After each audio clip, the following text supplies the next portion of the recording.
2.5 months. Indeed, to satisfy the 5 pillars of TiE, mentoring, networking, education, thus far. And now, from this session, the other 2 pillars, funding and incubation, is our target. Ladies and gentlemen, I am Kishan, Associate Member TiE Mysuru, the host of the day, extending the greetings from TiE Mysuru Chapter to one and all. Now, I request Mr. Srinivas Varadarajan, President TiE Mysuru Chapter, to deliver the opening remark and welcome now. Thank you, Kishan. Good evening, everybody, for this landmark event. TiE University has been one of the key events that TiE Mysuru particularly does every year. If I remember right, this is the 3rd edition of TiE University in Mysore, right? Yes. The 3rd, and we've had one especially for TiE Women's University. While the normal TiE event, particularly the monthly ones we do, is there is a lot of focus on speakers who are either entrepreneurs who have a great story to tell, investors, somebody who can effectively network across members who are present during the event. TiE University is special. It's not just that one day event. The process is elaborate. It starts with calling for applications of young aspirants, entrepreneurial aspirants. It is competitive in nature. And then the applications are shortlisted, and then there are mentors who are selected and assigned. You get mentored when you feel like, and when mentors are available. I know that's a little bit of a challenge. We will need to work on that. And then there is the jury at every stage. We go through semi-finals, finals. And then today we are here with 3 categories, 9 teams who are going to pitch. Having gotten here itself, you should be very proud of. There is obviously journey going forward. You do well here, and then you move on to potentially the global stage. From our 2 previous occasions when we had TiE University Pitchfest, there were teams who went up to TiE Global Finals, so we're very proud of that from Mysuru Chapter. So we are very hopeful that some of you will make it to the next rounds and get to eventually the finals of the TiE Global's University Pitchfest. I know there has been a lot of work that you've done before you've gotten to be able to make this pitch today in front of eminent jury, all good friends and seniors from the industry and in TiE. And welcome yourselves, all the jury members. Welcome all the participants, or welcome all TiE members, charter members, associate members, student members who are here. A special welcome to Shivashankar, Kishan, and everybody who was involved in the entire process. It was really hard work, and we should compliment. And this is the 3rd edition, second edition, which she was anchored. So without taking too much more time, I just want to say one thing. This is kind of the penultimate small event of TiE, the kind of monthly event that we do for the 22-23 year 2023. The next one will be the grand finale of this 22-23 year, which is TiECon Mysuru 22-23, which is happening at Radisson Blu on 14th and 15th April. You must have already seen the promotional material. If not, it will be on its way and most of you will get it. And we have a fantastic line of speakers and great networking sessions. I welcome you all and encourage you all to register quickly because there is only limited number of seats available. So I welcome you to the TiECon in advance, and thank you very much. Now the floor is yours. Thanks. Thank you, sir. Now I request Vidya Patel, TiE Associate Member, to introduce the jury members for the day. And good evening all. It's my immense pleasure to introduce today's jury members. Our first jury member of the event is Mr. Sukumar Rangachari, a business mentor in NSRCEL IIM Bangalore, alumnus of IIT Kharagpur and IIM Bangalore. Sir has worked in B2B marketing for 7 years in Mumbai, established an electronic company unit in Mysore in 1982, serving the professional electronics, telecom, defense and instrumentation markets in India with indirect exports, and handed over its operations to employees in 2015. He has been an adjunct faculty in JSS Center of Management Studies, visiting faculty at SDM IMD, PESIT. Sir is also a trustee of 2 hospitals in Mysore. Sir brings more than 45 years of experience in as an entrepreneur in training, consulting, coaching and mentoring. So let us welcome him with a huge round of applause.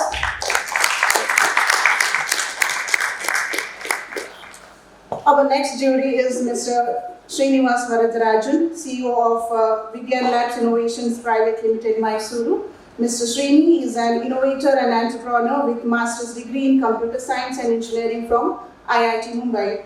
He has been in industry for 30 years and has 7 US patents. Currently, he is the co-founder and CEO of VIGYANLABS. He also serves as Vice President and Governing Board Member on the Board of Cloud Computing Innovation Council of India. Mr. Srini mentors startups at the Founders Institute, which is a global network of startups and mentors. So let us welcome him with a big round of applause.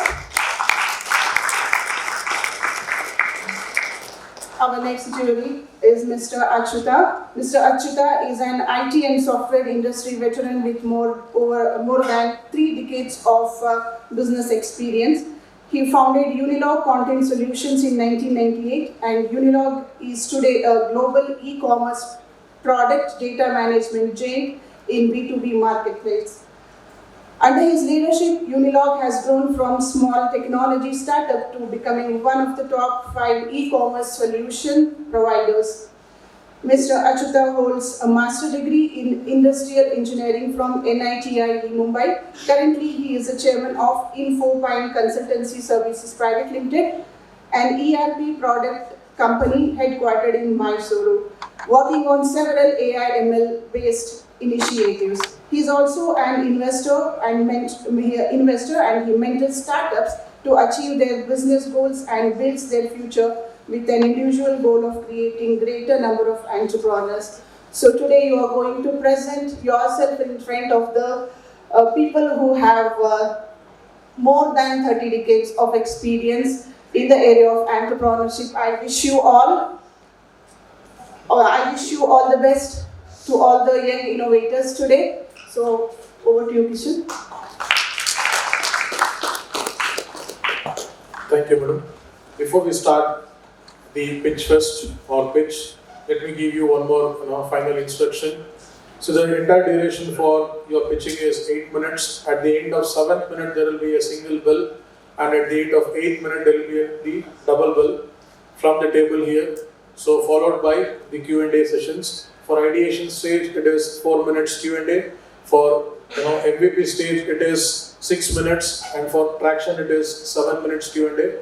And you have your 8 minutes time to pitch in front of the jury members. Remember, at the end of 7th minute, there will be a single bell, and at the end of 8th minute, there will be the double bell, wherein you have to end your pitch. So now, I request Mr. Rahul, TiE student member from Vidyavardaraka College of Engineering, to introduce and conduct the Pitchfest session for the ideation stage participants. Much related to this thought, we have a bunch of engineering students to motorize the e-rickshaws in their own way. Presenting to you all the team EcoMile. Of EcoMile, I'm studying second year of engineering. So what started EcoMile? I was riding in Ola, wherein I was just having a casual conversation with the Ola guy. I asked him how much is the day-to-day pay and how's the intracity traveling from one point to another. I was pretty shocked to hear that he doesn't earn as much as he used to earn before COVID. The Ola guys have taken out the incentives and the other things, and it's much more not good in terms of his day-to-day income. So I was like, and the experience that he gave me was so different than what I thought he was going to earn in the other types of metropolitan cities or Tier 1 cities. So that's what I thought of studying in EcoMile, where it's EV, where the fuel is low, and then you can have better margin and have a better or assured income. So we present you EcoMile, where we give in experience the ride in every man. So let's look at the problem. The problem is that there is no assured income for the auto drivers and high operational costs of the ICE autos.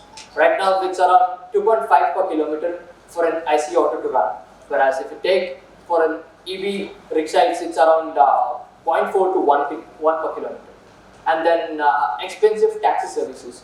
When you see from one point to another, an intra-city traversing, it's very costly. I think when you bring in EV, you can have way lesser taxi experience and then a better or high experience for the consumers. Let's go into what are our app consisting of. We are a rental-based model where we give in autos for the consumers for traversing from one city, one point of destination to other destination in the city. So we have our unique propositions like optimized searching with the help of suited algorithms, and we have SS prompts going on, and then we have emergency buttons in case if the consumer doesn't feel the ride is good, so that it goes to the nearby law enforcement areas. And then we also have live camera installed in the auto, so that if anything goes wrong, we can check it down and then see what's the problem, real problem out there. Then size of the market, it's around $30 billion in Asia, and when you come to India, it's around 6 billion, and we have right now at the point of time it's around 1.4 to 2.38 billion dollar market. Moving on, how we onboard the customers. So reducing the overall cost is one of the major aspects where customers can be onboarded and reduce waiting time. We also give them safety features which helps to boost their morale of the customers. And then how we are attracting the drivers to join our rental platform. So we are going to explain them how much less it is to have an EV auto compared to diesel or ICE autos. And then we have benefits. We are giving them assured income compared to the number of rides that they do. And then we have ability of them changing, and then what are the advantages that they get in terms of changing to ICE autos to EV rickshaws. And one of the major aspects is that even government is trying to push them. So it's going to be easy for us to onboard the drivers for our. And then who are the market that we are targeting? The market is that the corporate, tourists, daily commuters and elderly. And then we are trying to convince the existing ICE autos to convert into EV thing. So next, who are our competitors? Our competitors are Oy Rickshaw who are in Delhi. They are operating in a small part of Delhi. It's the direct competitor for us, and we have Rapido EV who have the same model running out there in few parts of India. And then Uber and Ola are also trying to enter this market. They are having their model to be tested, not yet deployed. And then how we are generating revenue. So we are trying to have partnership with the sustainability companies. We are going to tell them that where are your employees at one particular area or one particular destination. We are going to pull them in and going to drop them to that particular company that they are going to work. And we are also trying to own the assets. For example, we are trying to have 10 to 30 autos in let's say our garage, and then we are renting it to the drivers who want to work and have an assured income. It's a monthly based kind of job that we are providing, and we have subscription based model for the consumers and other people who want to traverse in our app. And then for people who don't take the subscription, we are going to take a commission as per the per ride. And then just to show how much the fuel expenses are there, for IC autos and diesel rickshaws. It's around, annual fee is going to cost around, the total journey that we had was 100 kilometers on a day. So annually it's going to cost around 24,000, and for the IC rickshaws it's going to be 92,000, and for diesel it's going to be 2,64,000, around that. So the cost difference for IC is around 68,000, and cost difference is for 2.4 lakhs in diesel autos. So coming to our team, I'm the co-founder, the Chief Executive Officer, and Bharat we have in Chief Operations Officer, and we have Ashish as CTO, and Sales and Marketing in the terms of Tanish Raj. Thank you all.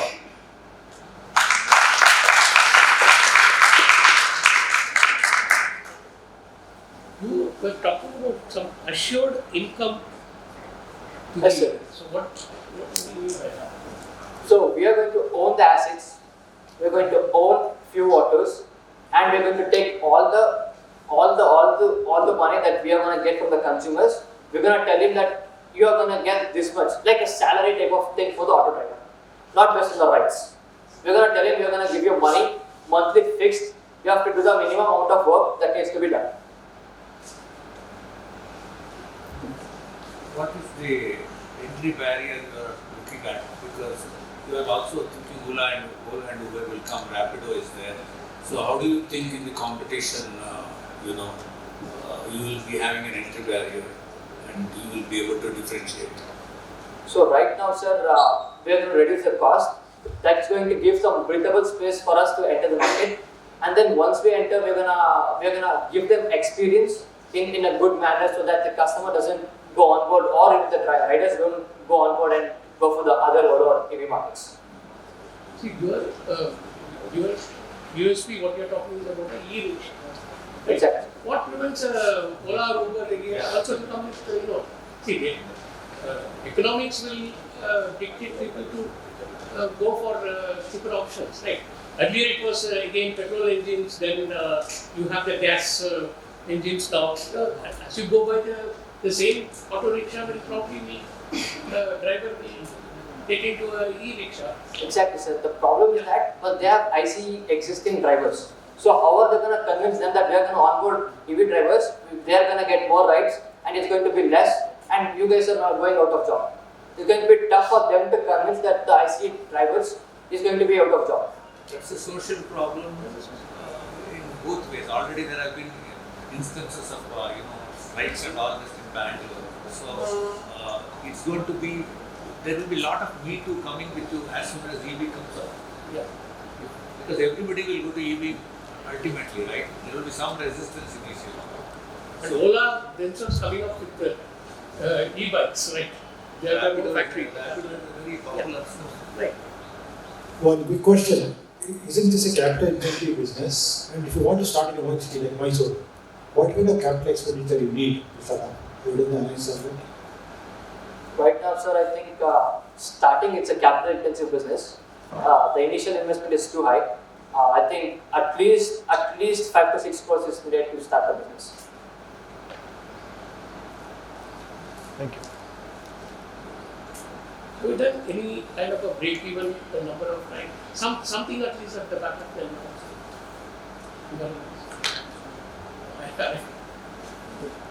Hello. Have you done any break even or you are talking about 5 crores capital investment? Exactly, sir. For how many auto rickshaws? So we are planning to own around 200 auto rickshaws. Okay. So on an average, it's going to cost us around 2.3 to 4. Okay. And then we need to set up the charging stations and other things for the auto station. So it's going to cost us somewhere between that to start the business. Why don't you lease from the company directly to the owner of the rickshaw? Why you have to buy? But then, sir, the model that you can generate much revenue from that kind of model. Like Owning the assets and giving it to the but customers. have you done an analysis of doing this model as versus the capital intensive model? Yes, sir, I've done that, but according to the analysis that I did, was better to own the assets for me and then give it to the drivers as a monthly income. So giving it to the auto drivers is kind of a hazard. Just to one example, I just want to give you, we take a clue from here. During the COVID time, Zoom, we had many rental companies, right? They all went went out of business because high capital intensity. What they've done is they've changed the business model. They don't own any more assets now. They pay existing car owners can give it a car to the pool. They can pay. So just an idea. Think about different light asset model because scaling this business is hard, right? Exactly. I've been working with many of the EV manufacturers. People need hundreds of crores to really make it, hundreds of thousands of crores to really scale it. We look at the model, right? What makes sense, right? And what is viable and what is easy to do. Yes, sir.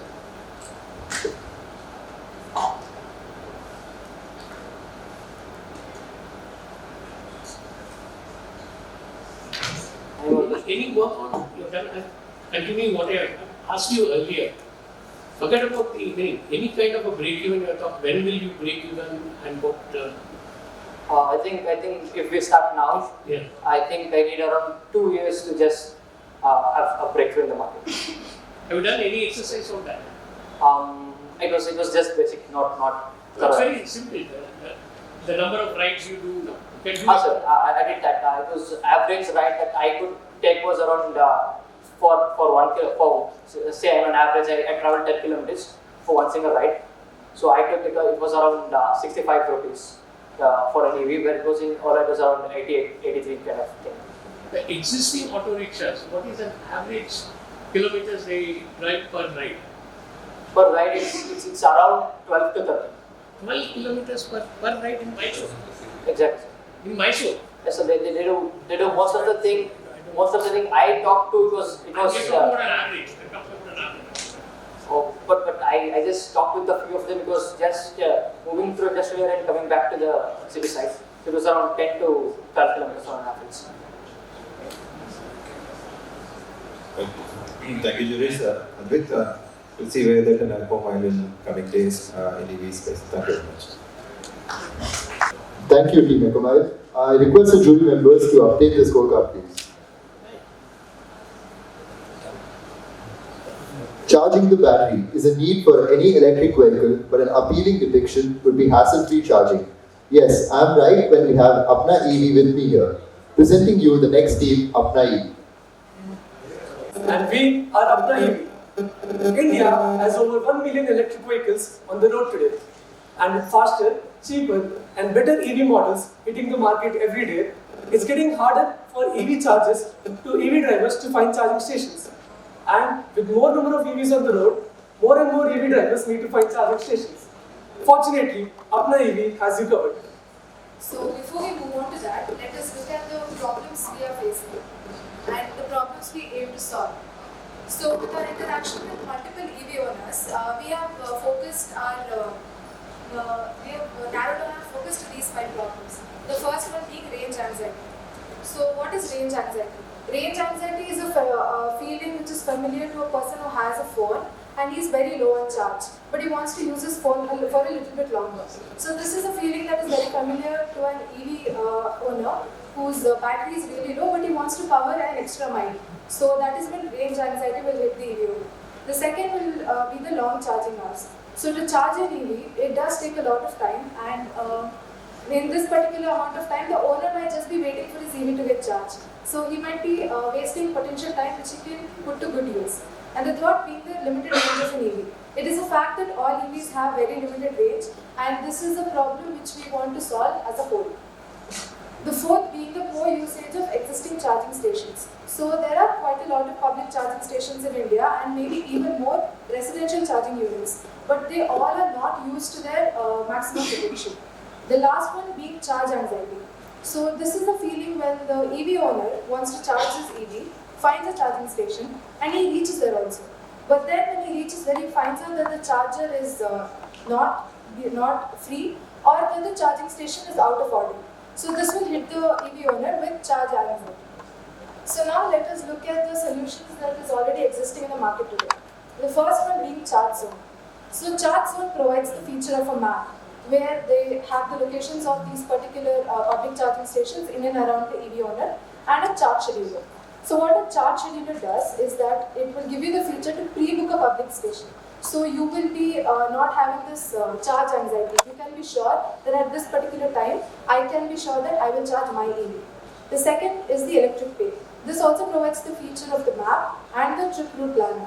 So what this trip route planner does is, it will plan a trip from point A to point B in such a way that along these two paths, you will have sufficient amount of charging station and you are not worried about being anxious about the range. And with these two, there are many others which provide one or two features which are mentioned in the products. Now, ApnaEV gives you the one-stop solution to all your EV charging problems. We provide you with all the existing features in our competitors under one platform, that is the maps, the charge scheduler and the trip planner, along with the unique features that ApnaEV provides. That is the ApnaEV Captains and the ability to monetize your charging unit. ApnaEV Captains is as simple as a person whose job is to pick your vehicle from a particular location, charge it and drop it at your desired location at your desired time. Now we look at how to monetize your EV charging unit. Sir, imagine you are an EV owner and you are at your workplace. Your charging station at home is sitting idle. There is another EV driver around who wishes to charge the station but doesn't have enough charge to reach another charging station. Now, we connect you both and we ask you to rent your charging unit to him so that he can use the charging station. Now, you get to make money out of it and he gets another charging station. So it's a win-win situation. Now we look at the target customers. We have every home with the EV charging unit is our target customer, every electric vehicle owner, every existing charging station because we can solve the scheduling issue for them, and every cafe or hotels who wish to have more customers because of the charging station present in them. Looking at the EV market size in India, we can see how fast the EV market has grown.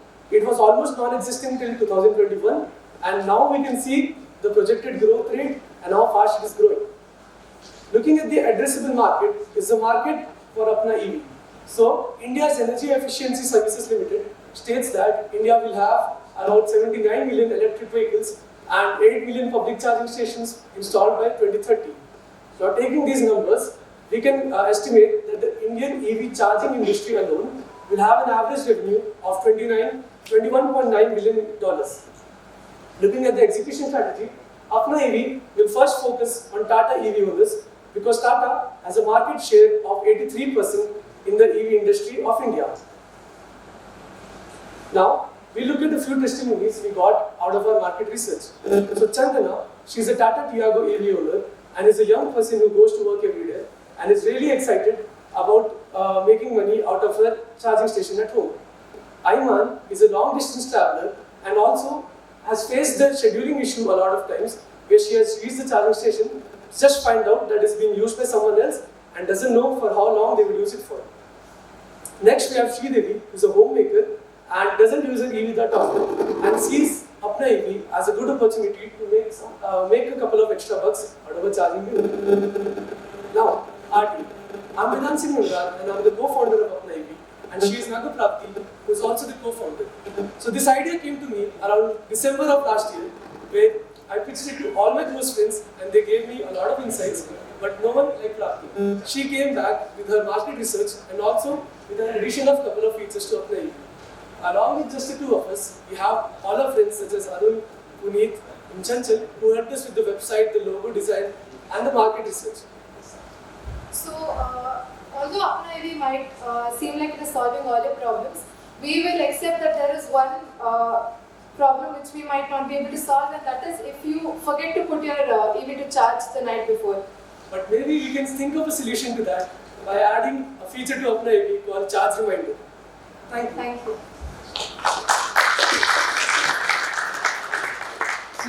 In this EV charging, there are many models. Now you said you have done some market research. That's what you said, you have done some. Can you say what are the pros and cons of each one of those models? What are the different models? What are the pros and how does yours score over that? So the market research which I have done is that about the Tata market, which occupies the most number of market share, and I suggested the idea that we can go for Tata instead, because initially we were just searching for which EV to target and we were looking at different EV features to target, but then I found out this one report, so we narrowed down our target to the Tata. Yeah, can I ask you a few couple of things, okay? I've been using EV user for nearly a year. I'll tell you the real practical problems and issues.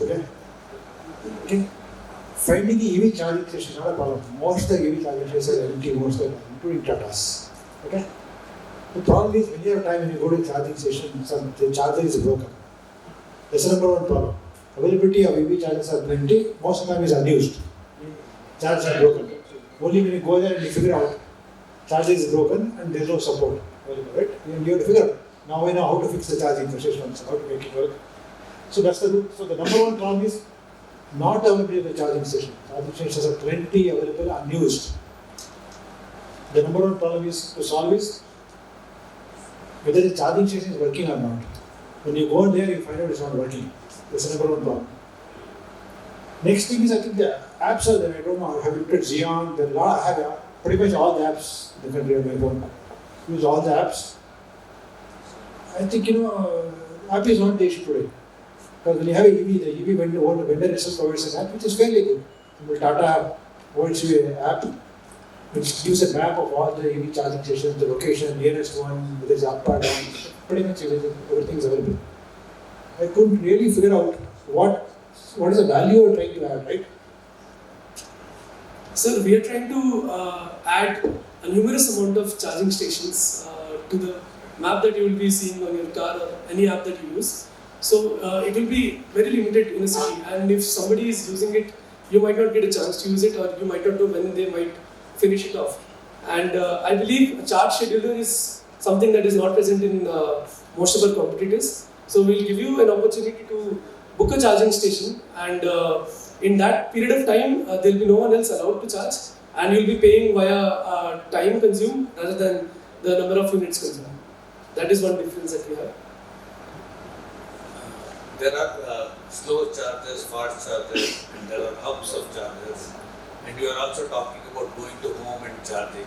The time of taking charge, fast charge and slow charger, varieties, right? So your captain will take you to your home, and there will be, issues around that taking and then charging it for a length of time and returning. So I think the anxiety problem with the owner will be doubled. He has given his vehicle to somebody who is driving it and trying to charge in somebody's home, and you are talking of additional. Like he says, I think all the apps will give you where it can be charged, but the issues will come when there are apartments and then they are not able to charge because of transformer and all electrical load that will increase over time, and that infrastructure is going to come under trouble. And I think you need to kind of look at the totality of charging, and maybe there is a solution. What's your comment? Sir, looking at the apartment issue that you told us, we have spoken to a lot of apartment owners. My apartment itself, the Sridevi, she belongs to our apartment, and she's a Tata Nexon EV owner. So when we asked her if she would be okay with someone else coming, the electricity wasn't an issue in our apartment. I think she is. It depends on how many EVs will come into an apartment, 30%, 20%, 5%. That would challenge this grid. Yes, sir, but it's still going to be one EV at a time because of the charging station. Okay. So it's not going to be an issue for us. We were talking about you are going to invest a lot in the number of stations. Did you say that you are going to invest in a number of charging stations?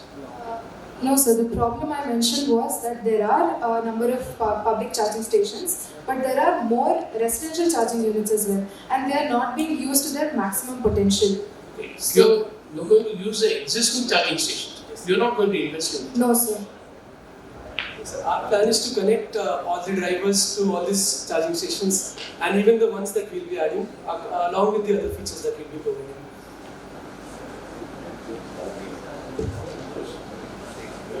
See, the question is, why will Xeon and Tata allow you to integrate with their services? Why should I do it, right? Why should Tata, allow you to use it? Because you need to interface with the charging station to find out that it's being used or not. You have to put a device there, right? Why will Tata allow you to put your device there? Why should they do it? So it will be the users or the owners concerned, not Tata's. No. Why will Tata allow you to put their charging station, right? They will say, currently this is my if you put their device. So it will be the user who want to monetize on their charging unit. So if the user permits it, I don't think Tata can interfere with that. See, I have two charging stations. I don't want to give to anybody. understand if there's the Tata public charging station, if Tata even agrees to do that with us, the problems that it will be able to solve with our app will be the charge scheduling, and also because of this, more customers will be coming in because they'll know at what time they will book their slots to charge the EVs. Yeah, the sector will become more organized. I think as the universal charging is getting in shape, so most of the asset will be there. So potentially, people wanted to use the common platform to see where they can use it, rather than going to the particular stations, like how the fuel stations are there today. So potentially, they're trying to address the connectivity first and manage the EV asset itself in the long run. So that's the thought behind it. Ultimately, depend upon the numbers and then Absolutely. what kind of business model. See, when the telephone itself was evolving, we had these PCOs, Even people at home had PCOs and people used to come and, you can use the phone at a cost paid to them. So some mechanism or some business model has to be evolved. A company is making a wide field and all hubs of chargers with fast charging ability. And therefore, new method is also being adopted so that it doesn't. EVs and the amount of charging stations available would be so and so. But the demand that we have faced and the market research that we have done in Mysore, a lot of them have shown a good amount of interest in able to make some money out of their charging stations. Yeah. Thank you. In the interest of time, so we'll get on to the next one. Thank you, sir. Thank you, ApnaEV. I request the jury members to update the scorecard, please. Here, it's a shine and confidence, and fashion has to reflect who you are. To make this contrast a trailblazer, we have the team Glamour Garden for draw. And this is Abhishek, and we are team Glamour Garden. So before I get into the business model of our pitch today, I would like to start with the story of how we got this idea. So for the New Year's of 2023, I was shopping online, and due to the pressure of time, since I had only 3 to 4 days left, so I was very pressurized and I was very confused which dress should I buy. And also like when you do online shopping, you have such overwhelming options. You just can't choose one. You think that every other dress is better. So that's when I got very confused and just couldn't choose which dress should I buy. So then I seek the help of my friends, wherein they helped me narrow down the options. They brought the options down to maybe 5-6 dresses, and it was quite easy for me to choose one. It just took me 10 days to choose the dress I want. And that's when I thought to myself that I wish there was an app that actually recommends the dress you want based on what you need and your lifestyle. That's when we had the idea Glamour Garden. And also, due to the time pressure, I ended up not getting the dress online. So finally, I had to buy something offline. So there also, I thought, I wish an app that delivers dress like within 3 to 4 days at max.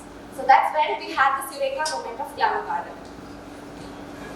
So the problems that we are trying to solve through our app is more is less. That is the overwhelming options that we have in online shopping today. The customer just gets confused with what to buy.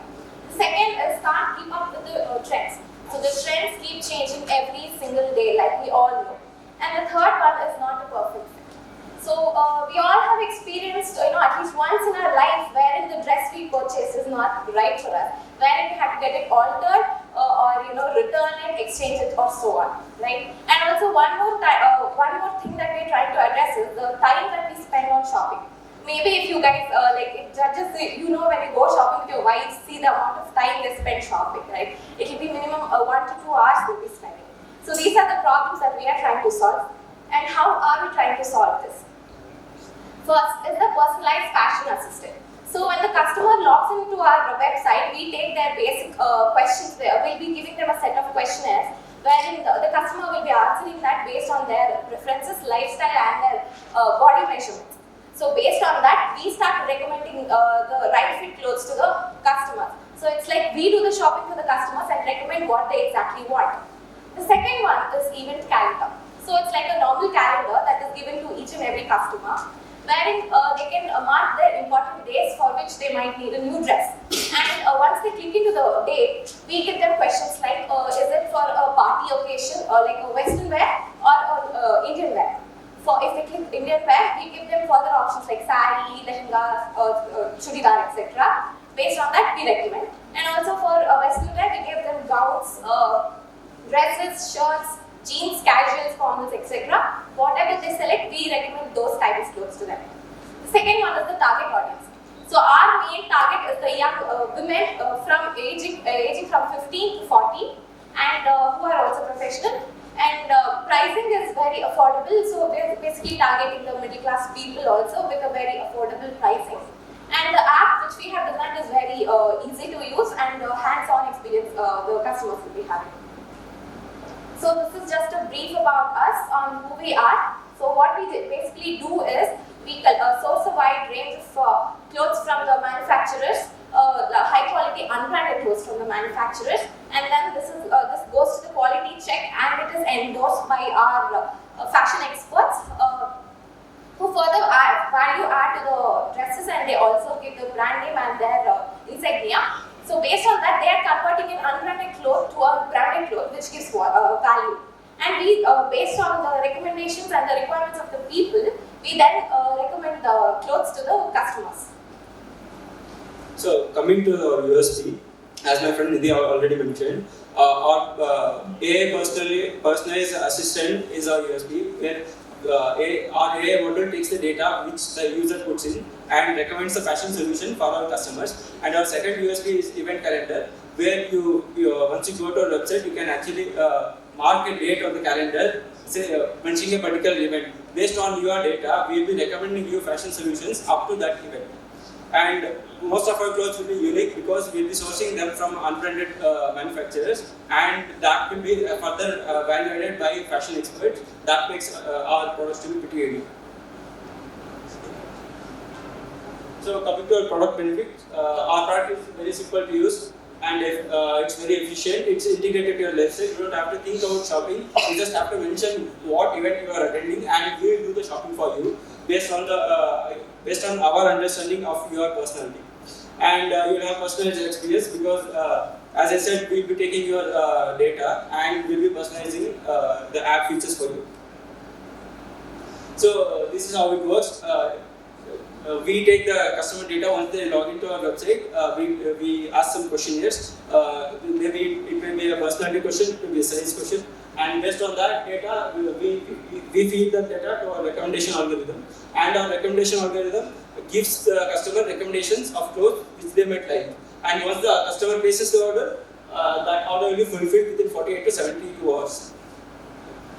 So this is our revenue model. Most of our revenue comes from e-commerce sales, and we plan to have an average markup of around 40%. And we have a subscription model also, where it costs 99 rupees per month subscription fee. So our apparel market size in India is around $96.47 billion, and it's expected to grow by 3.34%. But our addressable model by our market research is around $4 billion. And coming to our competition, we don't have any direct competition. We do have some indirect competition by Zara, Ajio, and Myntra. Coming to Zara product is more expensive. And coming to Ajio, when you go to the website, there will be a lot of ad banners and all, so it's inconvenient to use. And Myntra has overwhelming options, so it's really hard to choose. So to define our unique point is that imagine the shopkeeper who truly understands you and gives you what you envision at the price you are willing to pay. So this is what we are taking. So this is our 2-year action plan. This is our 2-year action plan, and by the end of next year May, we will be launching our website. So this is our financials, and we are planning to stay cash positive from the year 1 of our launch of our website. And this is our team, and she is my friend. Thank you, sir.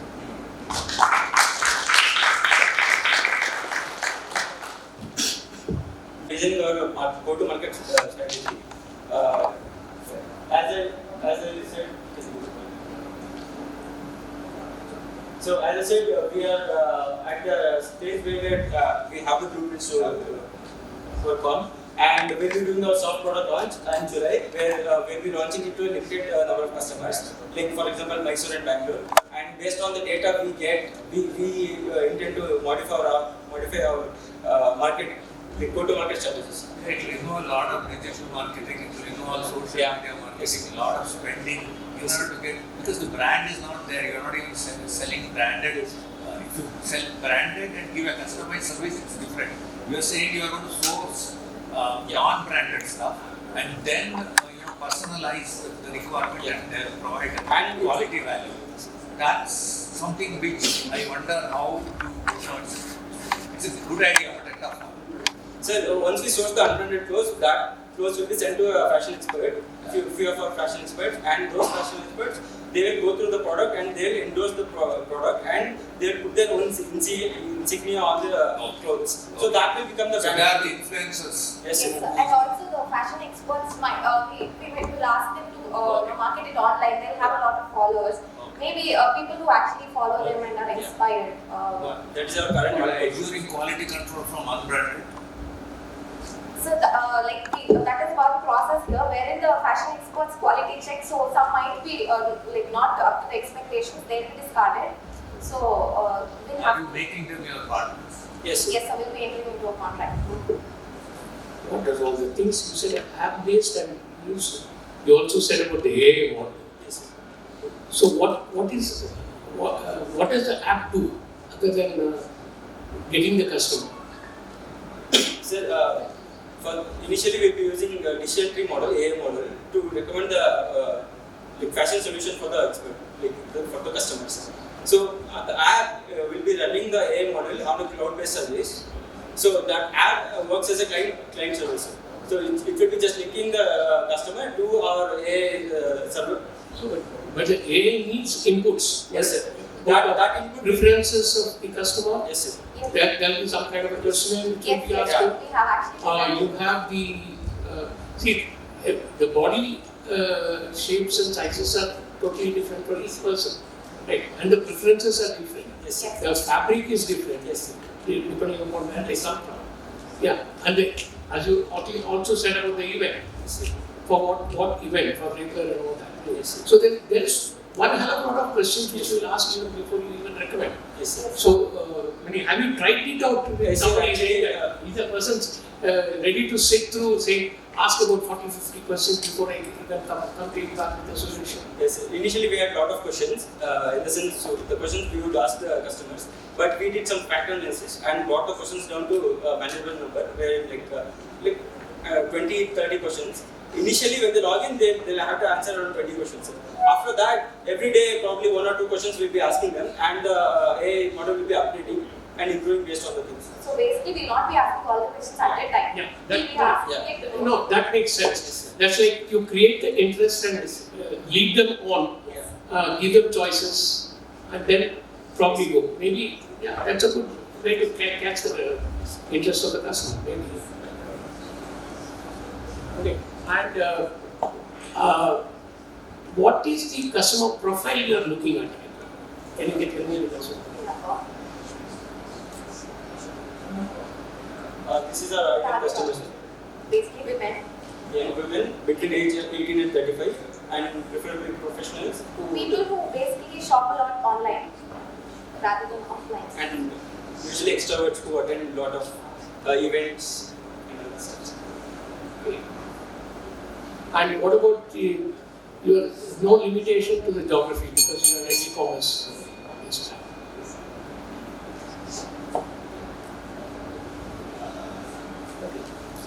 Thank you. Thank you, Team Glamour Garden. Request the jury members to update the scorecard, please, and thank you, everyone. As emerged out of engineering students. Ladies and gentlemen, presenting you all with the team Ultra Electric.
Thank you, Team Ultra Electric, and I request the jury members to update the scorecard, please. Life. Occasions do differ, and so is the pandal. Strange, but the fact. To deduce this, we have with us Team MyPandal.com with a solution. Ladies and gentlemen, Team MyPandal for you. Karan and we are the co-founders of MyPandal.com. We live in an era where even the smallest food product is delivered to our footstep just through a click, through a website or an application. But why is our event furniture industry stuck in that old-fashioned way of ordering? So, to solve those problems, I bring to you MyPandal.com. So, who are we? We at MyPandal.com go by the motto quick, clean and reliable to bring out the best event furniture in the industry to you and your loved ones in just a click. You might be wondering, how did it all start? The story goes back to last summer when we had a family gathering at our place and my dad entrusted me with the job of getting the necessary event furniture. I contacted each and every tent house in our locality and each one of them denied the service on call. I had to visit them at the store and place the order. The next day when the order was supposed to come, it didn't. It failed to arrive. I had repeated calls to the owner who initially denied the logistics and finally delivered them almost an hour later. The event furniture which had arrived were faulty and unclean and some necessary event furniture were missing.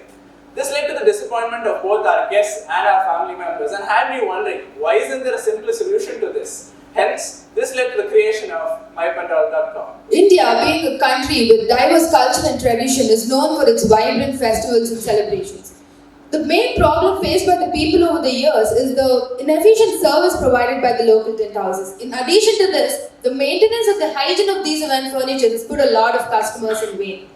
Hence, all of us are bound to have a website to celebrate all these occasions hassle-free, and MyPandal.com is where your search ends. MyPandal is a unique event furniture delivery service website which is designed to mainly focus to provide the best event furnitures for any kind of event, be it big or small, in just a click. For any event you're planning to host, all you have to do is just log into the website, mention the type and size of the event you're planning to host, and the rest of the process, which includes the delivering, installing, and also collecting the event furniture back from your place after the event is taken care by us. As mentioned earlier, we did face a lot of problems in the sector and hence focus on bringing a proper solution through our services to our customers, and the main services which we include is the fast and on-time delivery, availability of the event furnitures for any kind of event at any instant of time, customer-friendly UI, one-stop service, and economical. So we've seen the services, we've seen the solution, so let's go through the process and see how exactly we work. For any kind of event a consumer is planning to host, first he needs to log into the website and there he gets to choose the type, size, and also the number of hours or days he needs the event furniture for. Then the software recommends the type of furniture he might be interested in and he gets to place the order. Once the order is placed, the software runs the location and finds the nearest dealer that is connected to us. Once the dealer receives the order, he processes it completely and keeps it ready for their logistics team to collect. And once the order is dispatched, the consumer gets email notifications through which he can track his order until it's delivered. The logistic team collect the order from the dealer and delivers it to the doorstep of the consumer and ensuring a fast and on-time delivery. Coming to the market segmentation, we mainly focus on events consisting of 25 to 150 people, that is basically domestic events which include birthday parties, festival gatherings and other related occasions. The service type we offer is delivering the event furnitures and other related domains such as event decor and lighting. And coming to the ease of service we provide is we take up the complete responsibility of providing the best event furnitures at your doorstep without any hassles. Like my co-founder told us about the services and what type of service that we offer, you might be wondering what the market size for this is. We Indians are known for our big fat Indian weddings, and this market is known to be valued at around 3.78 lakh crore. It's growing steadily at around 25 to 30% annually. A wedding with no expenses spared is roughly priced at 5 lakh to 5 crore in today's date. Let's take into consideration just the event decoration and the pandal market. It's roughly 14% of the total wedding industry, and it costs its market price around 53,000 crores. Let's scale it down just to the city of Mysuru. In Mysuru, the event furniture industry is valued around 15 to 20 crores. Let's take into consideration the type of furniture that we might be dealing into. There are three main types, which is the chairs, tables and the pandal. These three types consists almost 80% of all the orders that we are going to cater to. If we look at the size of the market in just the smaller event industry, which is roughly around 5 to 10% of the total industry, it is valued around 1 crore plus in just the city of Mysuru. Let me tell you that we have no direct competition in this space. So let's come to the most important part. How do we make money? There are three main frontiers. One is the booking fee, second one is the dealer listing and paper order, and third is the advertising revenue. In the booking fee, we charge the customer a certain convenience fee depending on the type and nature of the order. Second one is the dealer listing and paper order, where the dealer pays a fixed fee on a yearly basis to us, and per order we charge them a percentage of the order depending on the size and the nature of the order. Third one is the most interesting one, which is the advertising revenue. We plan to deal only with the event furniture, decor, and the related market. But what about the other sectors like catering? They can come to our website and they can advertise their enterprise on our website. Talking about the growth strategy in this market, there are 5 main pointers. One, we want to get the acknowledgement of our Mysuru Mandal Association so that it helps us connect with all the dealers in the nook and corner of our city. Second, we want to enhance the digital marketing platform using social media. Third, we want to add different verticals of the business. We want to add event lighting, event pyrotechnics, and decor into our portfolio. This helps us enhance the customer experience. It helps us get more customers on board and being the one-stop solution. This model, after being implemented in the city of Mysuru, we want to grow it to all the cities of Karnataka and then India. On the other end of the spectrum, when we talk about event management firms, we want to be their single point of contact where they can just come to us and all the event decoration and the pandal will be handled completely by us. Next, I'll be showing you a video about how our website actually works. So I think we start out with a simple login page where the consumer logs in. This is our cover page where you can see the different services and the photos of the pandal or the chairs and tables. Next, we go into the plans and pricing where we have 3 plans as of now, which is the compact, median, and the extensive plan. It depends on the size of the event they're planning to host. We take the compact plan for example. Once we open it, they just have to enter their name, address, and the date of the event they want to plan the event. Once you do that, they can continue and they can place the order. After this, if there are certain events that you want to host in specific, festival gatherings or so you can go to our booking form, choose the date and the date of the event, time of the event, choose the plan, and accordingly the booking form will open. In the booking form, you can enter the address and the event site photos. So example, we want to customize the pandal according to the availability of space, we can do it here. Once that's done, the payment is processed and it's done. That's as simple as it goes. This is our company financials on how we want to spend the money invested in us. There are 4 main types: digital market presence, the office space rental, salary, and the last one being our digital marketing. This is how our inflow of the revenue is going to be. Thank you so much for listening to us patiently. The next time you think about event furniture, you know where to go. Thank you so much.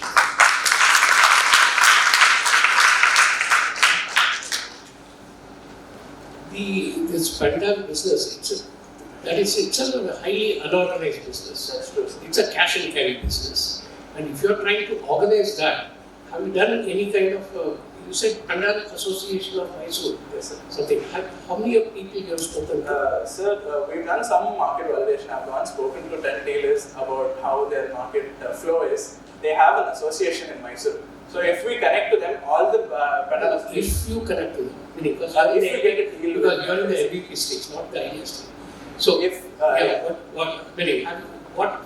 We haven't contacted them yet, but that's going to be our next stage, sir. We have the website ready right now, but we want to approach them in short. You are ready for marriage, right? I have a question. You see, the importance of your failure of your story is that the quality of the furniture and the cleanliness was a big issue. Everything was dirty. Now, how do you make sure that the nearest dealer whom you have signed off is going to maintain all that? Because if he's already making money, he has to give you a part of it. And therefore, either you have to jack up the prices on your website, or you have to make sure that he gives you quality, and you have to have some way of passing on some reward points for quality, or I don't know what you want to do. So a little worrying factor in this is, okay, the website will work, everything will work, but still the customer will receive broken furniture, the customer will receive unclean. Yes, sir. To highlight that, even my mentor pointed out the same problem when we were pitching it to him. So we're going to make a 3-point cleaning contract with him. So every time he processes the order, he sends us a photo of that ready order to us, so that we check, and the ready furniture only then it reaches the customer. So the 3-point contract is going to be very simple. It's not going to be cost intensive for him. It's just going to be one which is not non-fading of the chairs. So we observe that almost all the event furniture have this faded chairs. We don't want that to reach our customer. Second one is going to be using a simple sanitizing solution, which is going to cost him a very small amount, where he can sanitize the furniture. And third one is going to be the packaging. A very simple packaging of maybe a simple plastic can be done to reach the customer. Why should dealers, even customers, come to you when they can get all this directly with the? Yes, sir. It's as simple as he has to sit back at his house. In case, I just don't want to take this example, but if you have a funeral at your place, you are at the morning period, and at that time you don't want to go to the tent house guy, request him to supply the furniture to our house. You can just sit back, order it on our website, and we will have it. Quality also at that point. So? You can't complain about quality also at that point of time. This industry, right? What used to happen was, in India, customers are also shrewd and the vendor is also shrewd and cunning. Okay? They used to, a couple of startups came in Bangalore for service industry, for various kind of services. The vendor used to tell the customer, please go and cancel the order, I'll supply you directly, I'll give you 500 rupees. It's all in India, right? Yeah. No, apart from that, your services are somewhere in between. I just want to know how much have you factored, how much of your business will be direct to customer and right now, it's a B2B2C. Yes, sir. So right now we want to start out just with the domestic market, because we want to capture that market has the void. There is no other company in this market. Then we want to focus on the bigger events. First, we want to capture the domestic market. So, in fact, now there are many ventures on the event management. They take up the whole event.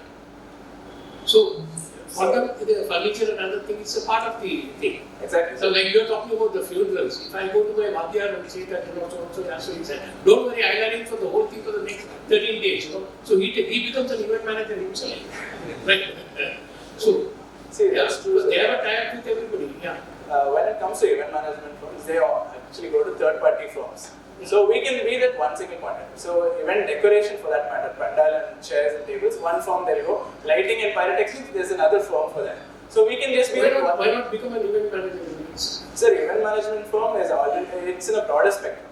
It's for weddings and not domestic markets. If you are hosting an event at your house of 50 people, I don't think you're going to go to an event management firm. No, it could be. So that's the sector we are focusing on initially. And what is the revenue you get? You talked about the 3 packages, yes, for 25 to 30 people, 1,699 or something like that. How much do you get out of that? Yeah, in the compact plan, which is 1,650, it's for people. No. How much are you getting? Yes, I'll be explaining. There is 25-member event for the compact plan. So it's 1,650 rupees for the consumer. He'll be adding transportation charge that will be going directly to the tent house dealer, and we have 12% out of the entire deal. So 1,650, we have 12%, 5% out of the dealer, and the rest 7% will be the margin of the prices. So in case what we see, the market price of chairs around 7 to 8 rupees, we'll be charging 10 rupees here. It's a value-added business. Thank you so much. And I request the jury members to update the scorecard, please. But do medical doctors run machineries? Amazed, isn't it? Yes. Today we have medical doctors working on materials that leads to run machines towards ecological sustainability. Presenting you all with the team Widens to widen your perspective.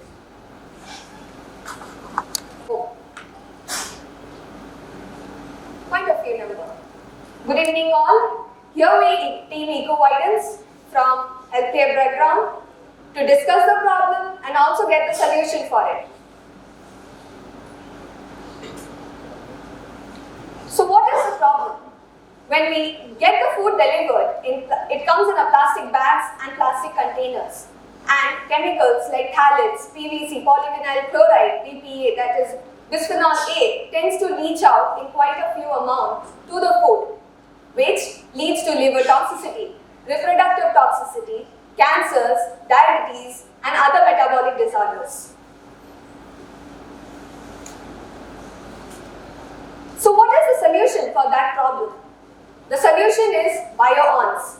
So bio-ons will be nothing but composed of full polysaccharides, cellulose, starch, natural composites. And how are we going to get that? Those materials will be got from full waste of foods like banana peel, banana fibers, sugarcane fibers, rice husk, coffee waste, etc. Our bio-ons will also be an added advantage in the process of achieving sustainable developmental goals given by World Health Organizations. Talking about the competitors, there are many competitors in this area, but all the competitors focus on the cutleries prepared from coffee waste or some other food materials. But when we talk about, we are talking about neutral carbon footprint or reduced carbon footprint.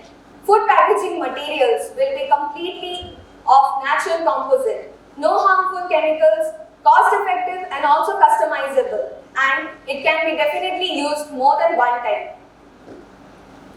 What is the market feasibility? We know the Indian population to be at least 140 crores, and I am sure of that at least 1% of that population is concerned about saving the planet Earth, and I can assure that at least 0.5% at this need of the hour will definitely buy the product. Also, talking about the market feasibility, it is definitely reuse and recyclable and cost effective, and as mentioned earlier, carbon footprint to be neutral. Also, when I talk about the market feasibility, it talks about the need of by the tailors, because when we went and asked the tailors selling the gobi Manchurian, talking about this Mysore, they say that even though we use an arecanut plate, within 1 or 2 weeks it tends to get black color from mounds and fungi. So they need something which is biodegradable and it doesn't cost more. But when they supply food again, it tends to be again plastic containers or plastic bag which they close it with an elastic. So let's see the journey of the eco-widens. It started in January 2023 January, when we, being healthcare, got food to the hospital, delivered it, but the food was smelling because it took at least 30 to 40 minutes to get delivered to the hospital, and that smell was not at all edible. So we started with that problem statement, and now we are at the market analysis and testing. Before this, we have talked with the stakeholders who belongs from CFTRI and FSSAI to get the evidence that yes, how much percentage of chemicals do leach out. Talking about the business model, our key partners being our own institutions, also 3D Biosolutions, which is trying to make this product, CFTRI as I mentioned earlier, and also food security safety.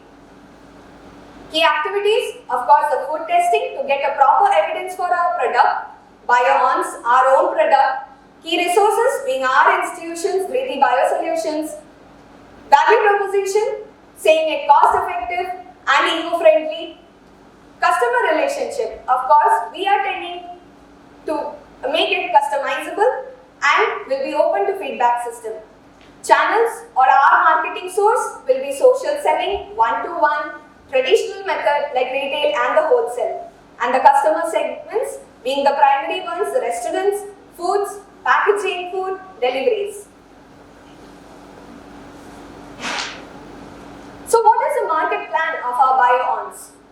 First of all, to spread the awareness and revise the policies and the regulations that is already available and given by the government, to bring a change in the mankind through behavioral change communication through IEC, that is Information, Education, Communication, and one such is already given there. Few of our teammates have already gone to the community to spread the awareness to stop use of plastic and targeting the distributors of plastic, restaurants, hotels, and the community again.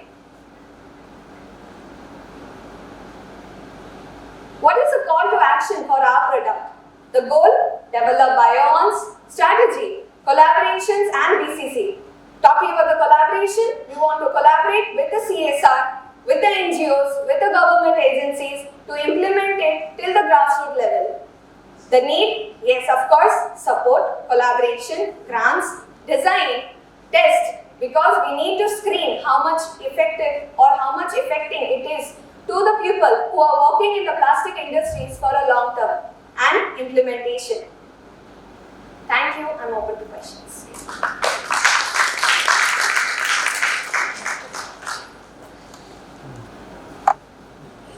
What is the product? So the product is bio-ons. Can you show? Yes, sir. What form? Oh, this one. Yes. This one. Okay. The container. Yeah. So the container is a type of that model, but it is again made up of rice husk. But we are planning to make it as a container which will deliver a food. This is just simple a bowl which we can keep the food. And again, this is from another company. It is not of ours. So we don't know what kind of chemicals they have used or whether it has neutral carbon footprint or not. But the material that is inside, some are pallets and some are the... Yeah, you showed some 5 or 6 types of raw materials which are going. Yes, yes sir. Yes sir. The processing of the final product for all of them will be different. But how many such items will you be producing for what are the usages? So the recent one is specifically for food packaging. Packaging? Yeah, food packaging, we get it in a black and a white plastic containers. Yeah. Yes, to replace that totally. And also plastic bags which we get. Inside that it comes sambar, chutneys and gobal. Right. Yeah. Yes, Okay. So you are replacing that. Yes. Yes. Cost-wise, how does it work out? Rough idea. Yeah, so when we tried to make something, that coffee thing, so it came out to be 140 to 150 per kg. Okay. Yes. And how does it compare to what is being? So what is being used, it is again 230 to 250 per kg. So yours is cheaper. Yes, sir. You don't need to educate. Something cheaper will sell in any cases, especially if you are Yes, sir. good. Okay. And at what stage you are in now?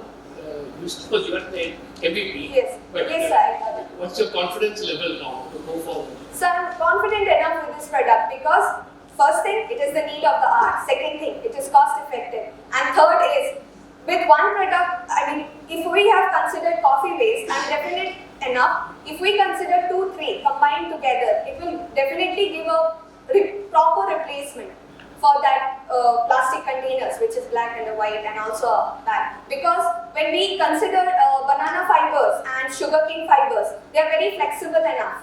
So mixing 2 things, I guess we'll get that plastic bags. And in the Indian context, people tend to reuse. Yes, sir. Yeah, even the you call it disposable, but I've seen my wife taking it and cleaning it and keeping it for giving it food to the maid or something like that.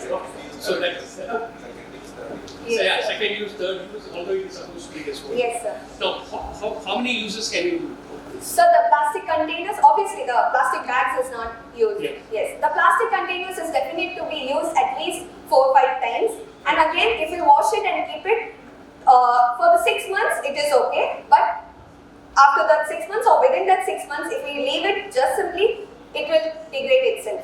So the lifetime. What is the degrading life?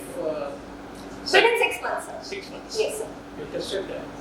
Sir, because when we leave these items, like normally the pallets and those waste, so it tends to take out the But power. these are compressed, no? Sir? These are not compressed. Yes, the induction molding kind of waste. What So have you made these kind of containers, rather bowls or whatever? No, sir. You No, have sir. not made anything. No, You sir. have just, We have just come up with you that. have just come science. up with the pellets, Yes. and now these pellets have to be proved Yes, sir. that it is making mechanical strength, Yes, sir. tensile strength, and all the mechanical Yes, sir. requirements. Yes, sir. And it can hold what temperatures. Yes, sir. All that is to be tested here. Yes, sir. Am I correct? Yes, sir. Okay, so it is right now you have an MVP for the pellets or a raw material to make the bowl Yes, or the sir. container to where you put chutney sambar. Yes, sir. But that thing is not yet ready in terms No, of no, sir. mechanical properties No, sir. and heat distortion tests. Yes, sir. Okay. You have done this. Yes, sir. Yeah. You have to do this. Yeah. that's So it. that is the initial stage. Yeah. After that, the thread, and then the balance. Yeah. So the balance stage So, will be. what is the stage which you are planning to be in?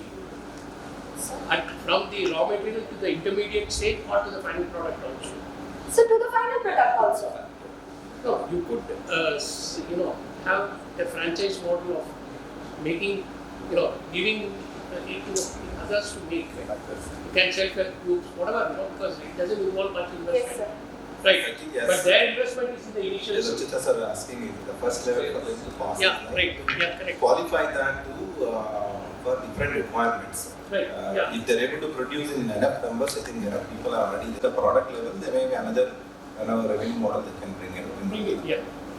They have to prove that this raw material works for the Yeah, end that's user. the first Yeah, thing. for the end user. So, because till that is done, it's a question. Yeah. Yeah. Thank you. Indeed, if somebody thinks engineering students are the only competitors, there you go, you have the doctors who want to run the machines. So this is the intensity at which entrepreneurship is going in the local ecosystem, and good that plenty of support is being extended from TiE Mysuru. The more is yet to come, and here we go with the final stage of the pitch deck, that is completely into traction stage. Yes, this seems to be the most awaited session for today's, as we have three teams working on plenty of parameters, and focusing on one particular thing, that is business and money. Now, I request Mr. Anirudh, TiE student member from Vidyaladaka College of Engineering, to introduce and conduct the pitchfest for the final stage, that is traction stage finalists. Over to you, Anirudh. Is an inexhaustible engine for economic development, and the digital economy must be built on decent work which gives human dignity. The contrast in this course could be understood when the focus is on all sectors. Any guess over the area I am looking into? Yes, it is innovation and digital economy. To make my statement powerful, we have the team Effinity. Over to you. My name is Shobit Malya. I'm the co-founder and CEO of Effinity. And today we had a range of ideas coming from the healthcare sector. We had the EV sector coming into picture, and even the fashion sector. But what I want to be doing right now is to be able to go back to the starting of the supply chain, and that is the people who start producing these. So today, while we're talking about the MSME sector, we are talking about a huge economy. Today, the SMEs of India primarily focus or contribute to around 24% of India's economy. And with the new budget in place, we are pretty sure that it's supposed to be ranging up to 38%. Now, this all started 6 months back, while we were a part of the Immunity Code of 2021, where we were given a research project to understand the pain points of the SMEs industry. Today, the SMEs with all 25 industries that we have interviewed at this point of time, we realized that most of the people reported around 42% wastage in production alone, and that is only based on raw materials at this point of time. But more importantly, we know that the SMEs are more focused toward a very manually dominant working sector. That's probably 90% of the work that happens today is manually dominant. And that is why, while we know when we're going from industry to industry, we are looking at very niche sectors like cashews, we are looking at sectors like fisheries, and now we're looking at processes that range from production to sales to accounting. While the industry of software is kind of booming at this point of time, we realize that there is a primary need in order to understand what their pain points and trying to address it. And that is why I present to you the most plug-and-play, no-code ERP builder focused for the SMEs of India. Now think it of as in step one, you select the modules you want. It can be inventory, it can be production, it can be sales, or it can be accounting. And then you build a simple flowchart. For example, as a use case, if a new raw material gets added into the inventory, create a purchase order. And that's it. In less than 15 minutes, you'll be able to have a full-fledged working ERP that is customized for your industry at this point of time. But more importantly, let me try to understand why are we doing this. So today, everybody is trying to focus on inventory and then sales at this point of time, but nobody is willing to do a sector-specific product that is focused more on production, because that's where when we started working with industries, people are still having, every quarter when we started looking at the work reports that are currently there, we looked at people having the exact same production quantity, but the cost of production per kg went on stagnantly increasing, which means that nobody realized what exactly is happening at this point of time, and that is why. But more importantly, we knew that in order for an ERP product to work, usually one of the major pain points is you'll have to hire somebody else to start working on your ERP, increasing the maintenance cost considerably at this point of time. That is why what we started doing was trying to cater to the people who are working in this industry, which means manual, daily wage laborers, and that is why the interfaces are built in such a way that it's as simple as using a calculator or an ATM machine, which is highly accessible. You have huge buttons. It's technically saying that you would look at things that you exactly want to be seeing at the end of the day. But more importantly, here is where the differentiation comes into picture. Today, you'll be able to understand the performance of your employees based on the number of hours they have put into work, so you'll be able to reward them. But more importantly, we realized that the SMEs are more located in remote places, which means there's a huge problem of internet connectivity. And that is why we have the most sophisticated offline architecture with which you'll be able to start using the product with no internet connection, which means that only if you have like a 2G network, this data syncs back to the cloud and you all have the entire product still running over the cloud. Today, only if you look at the industry that is focused around the 4 dominant states at this point of time, you have Andhra Pradesh, you have Maharashtra, you have Karnataka and you have Tamil Nadu. They comprise at around $412 million, and that's probably only the processing industry at this point of time. So in that huge sector, where are we right now? So till today, since July 2022 that we started this, we right now have 5 clients ranging from their healthcare, cashews and fisheries sector. But more importantly, we have generated an annual recurring revenue of 14 lakhs with 6 leads ready for implementation at this point of time. So which means that within the first quarter of the new financial year, we'll be having an extra 10 lakh in revenue, and that's a recurring revenue that we work on with right now. But more importantly, what I want to be focusing on is that with everything, with all calculations being automated, we were able to save these industries 4 hours every day, while they didn't have to make any calculation. There were no error rectifications happening, and they had ready-made reports that they could submit to the bank at the end of the month. Now, we do this in 2 different segments. One is called Effinity Grow, and second is called Effinity Scale. Affinity Grow is more focused towards the micro industries where we give them simple applications like inventory, POS, that is ranged at around an average of 15,000 rupees annually. But on the other hand, Affinity Scale, sorry about the formatting, but it's more focused towards the small and medium enterprises, where we give them a package of things trying to get their entire production line run and set up in the next 15 minutes. So what makes us different over here is the type of marketing strategy that we're using. We knew that trying to tap into SMEs is not going to work when you're trying to do digital marketing. So what we do, we partner with sector-specific associations and we conduct events. Now what are these events focused on? Of course, when you're talking about digitalization on the whole, it is very much, it's a known fact that in the SMEs industry, digitalization is a good to have rather than a need to have. So what we do, we first deploy a market research team. They go and research a specific sector. Now, per se, it's fisheries, for example.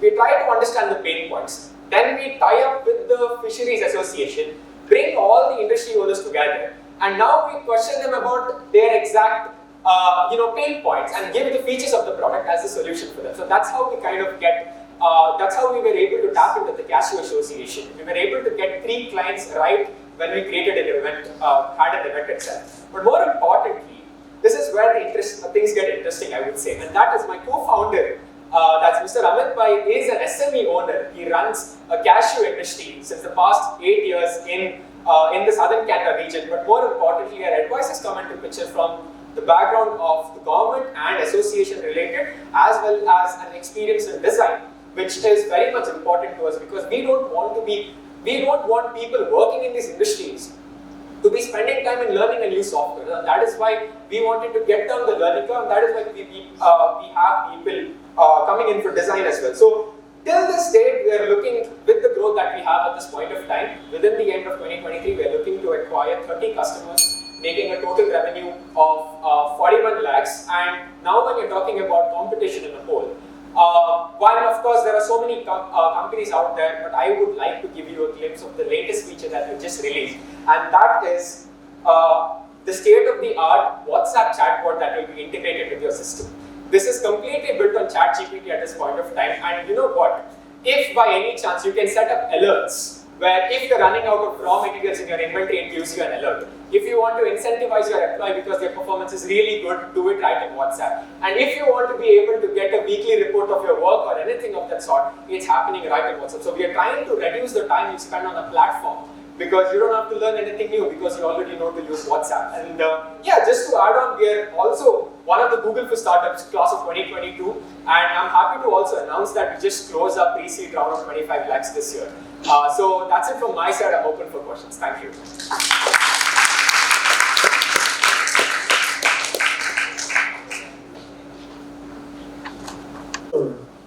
Fund ask for this to take off?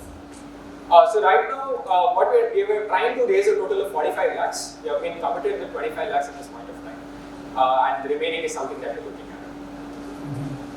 at. So from 3 customers, if you want to grow to 300 customers, what it would take? So right now, what we're doing, the entire product is a no-code builder. So which means that we realized that per implementation time, because we were customizing the product for every industry, it took us around 3 months. So what we started doing was, that's the 3 steps to digitize what I had said. So it's technically a no-code builder at this point of time, which technically means that you tell me what your requirements are. On a visualization node, you map your entire process of your industry in a flowchart, and the end product will be a working ERP for you.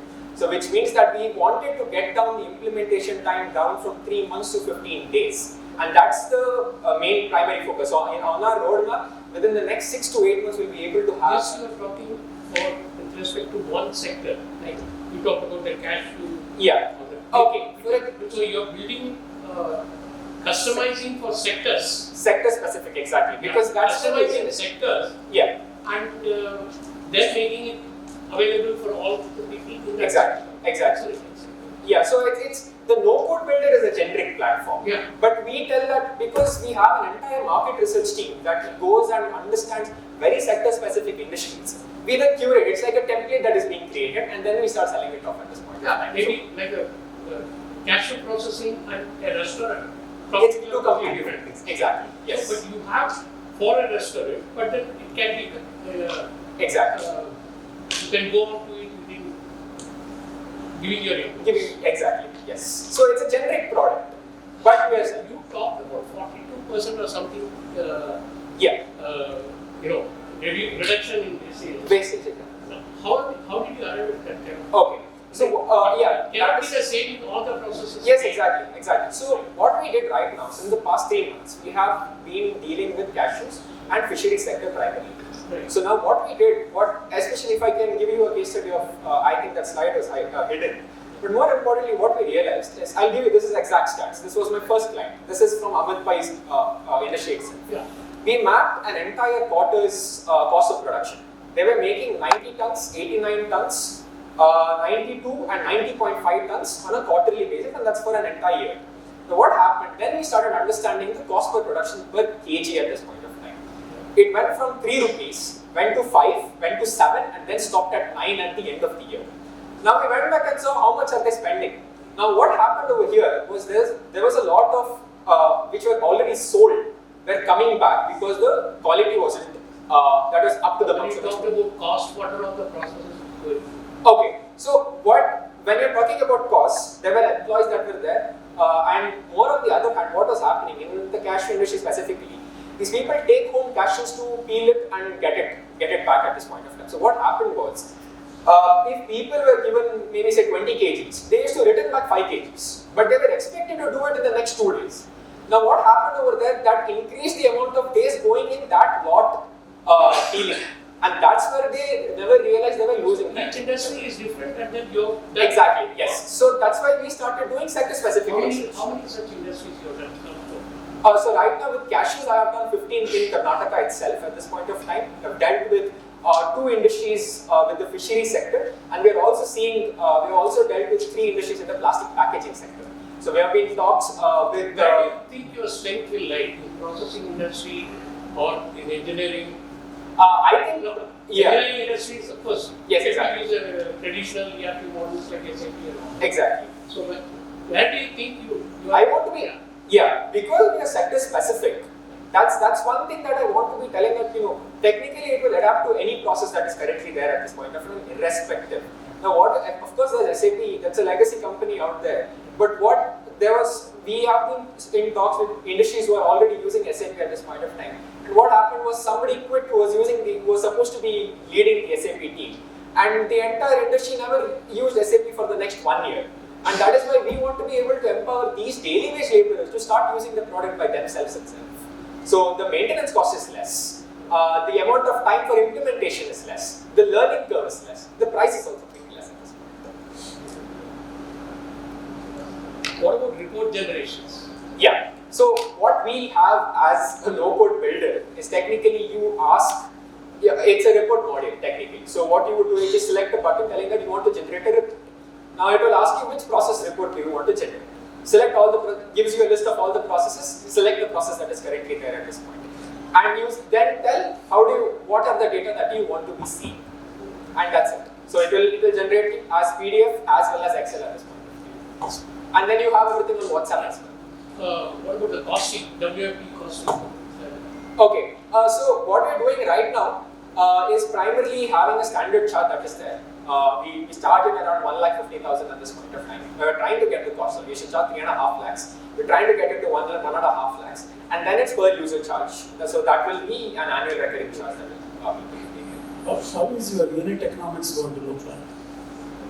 As in per customer? Yeah, per customer. Yeah. So just to give numbers, in the past 6 months, with the first 3 clients that we were working with, we spent 3.5 lakhs per implementation, and that was the exact amount that we were charging them as well. So 3 months implementation time.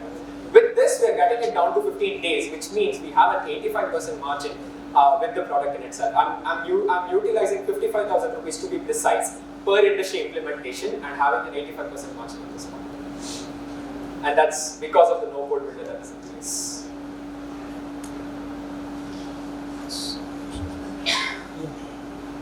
So how are you testing and validating? Because no code builder generates code, right? Yes. How do you test and validate your product in every industry? Right. So right now what we're doing is the no-code builder is not public, and we are not confident to take it public at this point of time. So what we do is we implement the entire structure that is there. So which means that you give us your requirements, because we are not so sure. And of course, the entire no-code architecture is something that needs to be worked upon constantly, because it's there in the Silicon Valley, it's there in the US.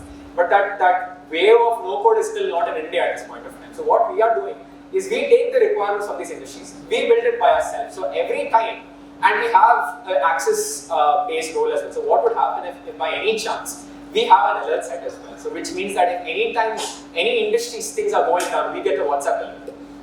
As a team, internally to the team, we get a WhatsApp alert. We are now able to access their database, and then we correct the issue right over there before them even knowing about it. So that's how they work. Problem, people doesn't grow. For an entrepreneur, this code doesn't seem to be new in its kind. But for people who see the physical disability in home, the problem neither looks gift nor growth. Yet, there is a hero who saw his brother as a superhero and converted the problem as a gift. Presenting you all with the team BlisCare, focusing on a global cause.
invested. Am I not true? Yes, I am. When you invest, you are buying a day that you don't have to work. Such an amazing quote. And to make it happen, a young enthusiastic team is here with us to make invest in as invested.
So we are trained and all. We are currently building the replica.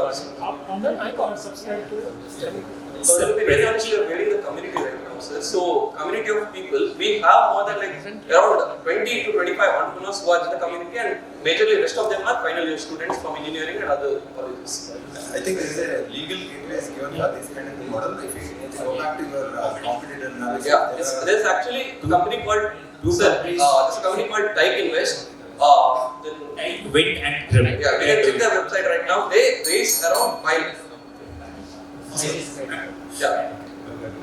So there is still a Question to all the student participants. One simple question. I think this question is there even with the others as well. The entire platform is for TiE University Pitchfest is for the students. Looking at your ideas, I have one question. Being a professor in an engineering college, do you people really study engineering, or do you people still just work only on your ideas? If I can get anyone prompt answer. Do you study whatever it is, engineering, medical, business administration there? Do people study, or do you just work on your startups? Great. When we started TiE University Pitchfest, we didn't even know that to what particular verticals we'll be heading into. Let me give one simple thing to the entire audience who might be the participants who have lost their selection into the first round and second round. There are people who have already who have participated and they couldn't make it to the second round as well. See, when I just gave a call to Mr. Shobit, when he used to travel from Bangalore, I just asked him, what have you made your arrangements to your stay in Mysore? He said it like, Achutha sir asked him to come to his home to stay. And this is what a simplicity means all about. A huge round of applause to Mr. Achutha here, who was mentoring Shobit. He asked Shobit to come to his residence to stay back. Okay, this is what TiE is all about. And we had few discussions with the other charter members and associate members sitting here at the back. Remember, or believe me, all the participants, people have already started notifying you and they are already ready to get in connection with you during the network dinner. And probably you people do have a very big opening straight ahead after you people go out of room. Meanwhile, now I request all the jury members to be onto the dais to just give the feedback of the entire event which has happened for about 2.5 hours, almost 3 hours from now. So we expect the jury members to give the feedback on the entire platform. Sir, please. Each one of us. Yes, sir. At least for about 2 minutes, please. Sir, I just invite you. First of all, let me congratulate everybody, all the 9 teams. I won't say that it was very difficult to choose, but there are, especially let me go from the traction to MVP to idea stage. Traction, of course, being in the very advanced stage of, I'm sure they need to gallop and then start getting into the business. That's the thing. The MVP stage, I think some of you have not really gone into the market. See, ultimately, some of us have been entrepreneurs. Of course, all 3 of us have been entrepreneurs. See, we have rolled up our sleeves, gone into the market, studied the customer, the competition, everything before we entered and offered our product or services. And you need to get into the market a lot more to understand the real customer. That's my suggestion to both the MVP and the idea stage. Idea stage, again, of course, the thing is that the idea has to culminate in a product which is of value to the customer. Unless that happens, there is the idea is just an idea. So that's where we have to see. Good evening to all of you. It's a great pleasure to have students doing this. What I'm impressed is that I think none of these 9 teams attend classes. Because they have to deliver this kind of startup ideas, MVP, and then traction. It is not easy, from second year, third year, and I'm sure there is now a good ecosystem. I've been talking to Shobit. In the colleges, we support this. That's why this is happening. If we had this old college culture, I would say, it would not have been possible. Now I think there is definitely something which is happening all around us and in the country. One small suggestion from me is that we are very rarely making a technology like ChatGPT took 1.5 years. I mean, of course, millions of dollars or billions of dollars in terms of server space and brains and all that. But they own it, right? So everything is owned by either China or US. Now, we should look at technologies which we can own. Typically what happens is, even if you make a good technology, you sell it so that we can make money. That's what we all do, right? Because then the ownership goes to one of these countries. So what I'm suggesting is, the EVs and all these things are excellent. They are going to give a good startup ecosystem. 5% of you, or some of you who are technology-wise very good, and are rank students kind of a people, should start working on, building technologies as startup ideas. Just one suggestion. Thank you.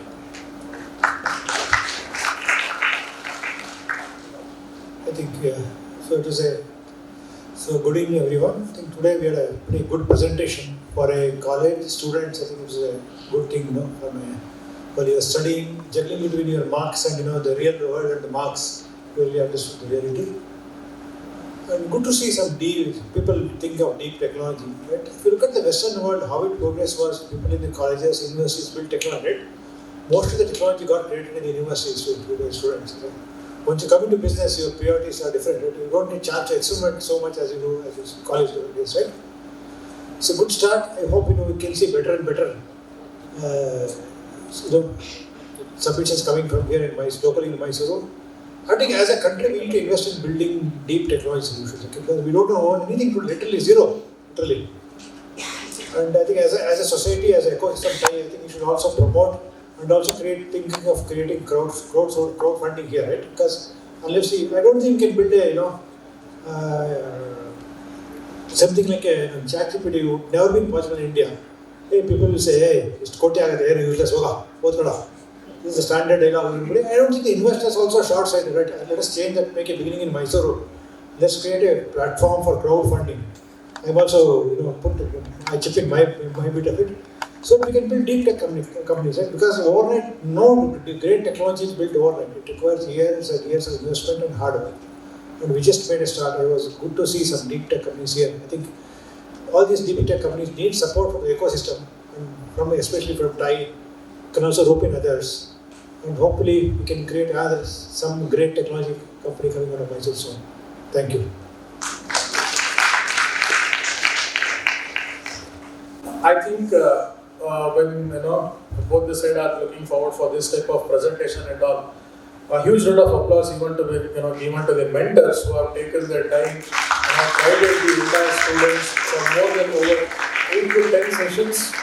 That is not so easy for the people who got started to the semi-finals. I think mentoring from TiE Mysuru Chapter has taken a very big deviation in the culture of all the 9 participants. Now I would request Mr. Srinivas Varadarajan, President TiE Mysuru Chapter. I request Maharaja sir. Excuse me, sir. Coming from I have always idolized his father. From the time I came to Mysore, I have been very close to your father. And I am very glad that you have surpassed Sardar. I request Bhaskar Kalala sir. Excuse me.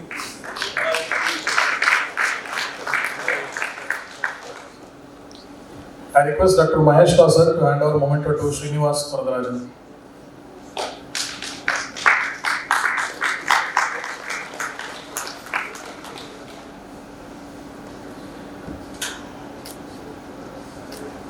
Thank you. So I request all of you for a content to widen towers.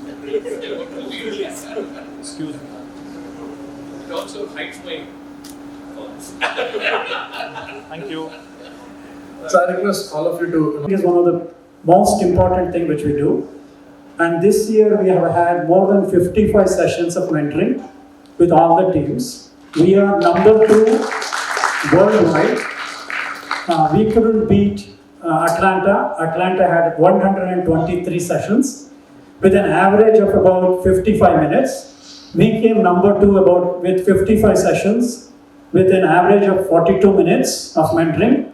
All of this is collected, collated, and sent to the TiE Global to indicate, how the chapter's health is in terms of the TiE University program.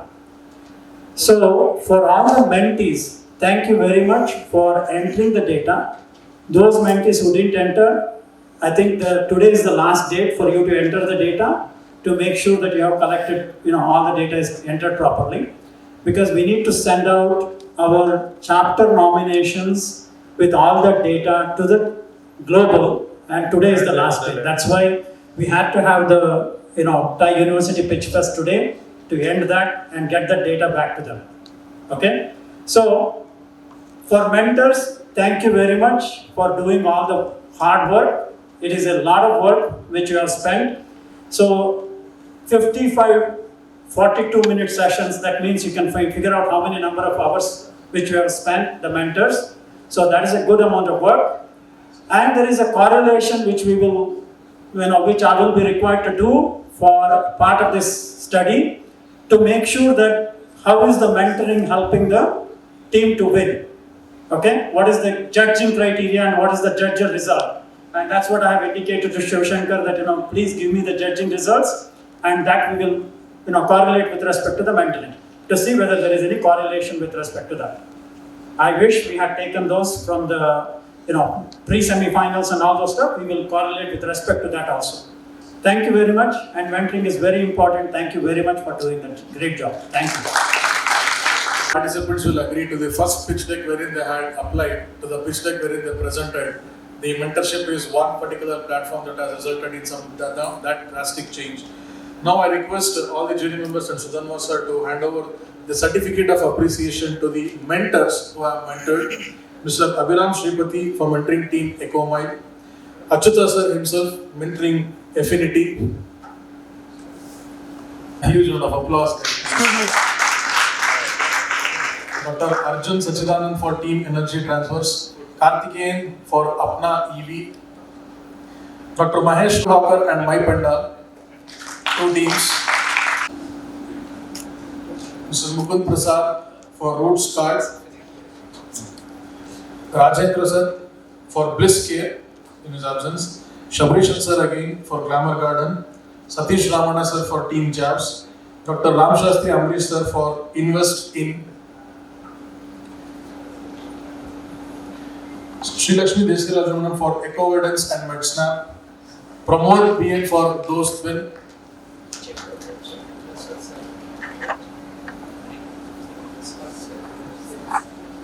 Srinidhi GSD for Aegis and Ultra Electric, Tejas P for Easy Hydro,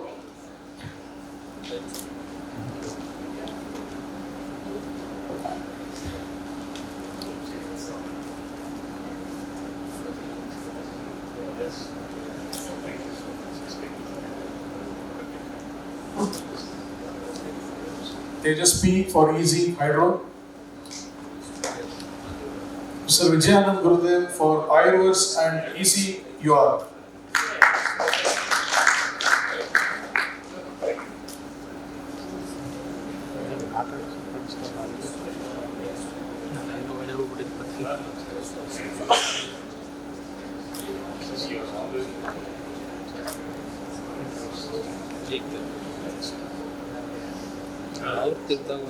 A big round of applause to all the mentors.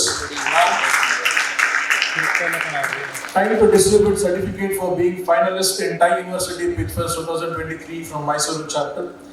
So, I request all the jury members and Sudhanva sir to just hand over the certificates to the finalists. From Team EcoMine, Advit N, Yashas, Tanish and Bharat. I request the teams to be ready. It goes according to the series, very representative.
Kishan. It's been a long day for all of you. Just 10 more minutes before I announce all the winners and runners up from each stage. Thank you very much for all the juries and then the president of TiE. So Sathi's legacy. So just I take a few minutes to please. Yeah, thank you. And nearly 100 plus applications to go through, and then we selected top 20 and top 5. Now this year we got 70 plus applications to look into that. Last 3 months, all the activities in the back end, so many people involved. You all see that in all the mentors, juries on regular basis. We have a top 20 team has been shortlisted in the midway to February, and then we have so many volunteers been involved into that, where we do so much of activities just to connect the tasks, and we keep on improving from year on year. So finally we decided that we want to bring top 9 teams on a different category, different tasks and different stages. So we broke all the norms of the last year, telling that not top 5 will get top around 9 teams each of the stages, because knowing that the intensities are getting better at each of the stages. We wanted to encourage them. That is the core value or maybe core principles which TiE operates in its role.